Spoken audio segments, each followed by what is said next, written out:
The Taliban introduced on Tuesday a new face to the world, saying they wanted peaceful relations with other countries and would respect the rights of women within the framework of Islamic law, as they held their first official news briefing since their lightning seizure of Kabul. The Taliban announcements, short on details but suggesting a softer line than during their rule 20 years ago, came as the United States and Western allies resumed evacuating diplomats and civilians the day after scenes of chaos at Kabul as Afghans thronged the runway. A White House official said military flights had evacuated about 1,100 Americans from Kabul on Tuesday. As they consolidated power, the Taliban said one of their leaders and co-founders, Mullah Abdul Ghani Baradar, had returned to Afghanistan for the first time in more than 10 years.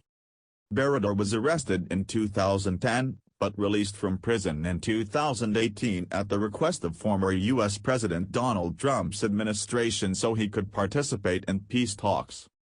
"We don't want any internal or external enemies," the movement's main spokesman, Zabihullah Mujahid, said.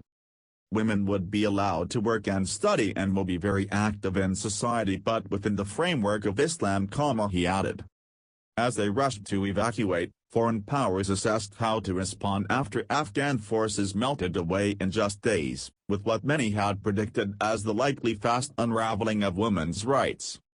If the Taliban want any respect, if they want any recognition by the international community, they have to be very conscious of the fact we will be watching how women and girls and, more broadly, the civilian community is treated by them as they try to form a government. The U.S. Ambassador to the United Nations Linda Thomas-Greenfield told MSNBC on Tuesday.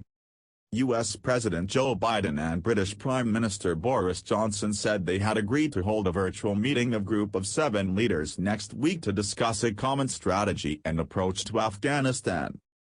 During their 1996 to 2001 rule, also guided by Sharia, the Taliban stopped women from working. Girls were not allowed to go to school and women had to wear all-enveloping burqas to go out and then only when accompanied by a male relative.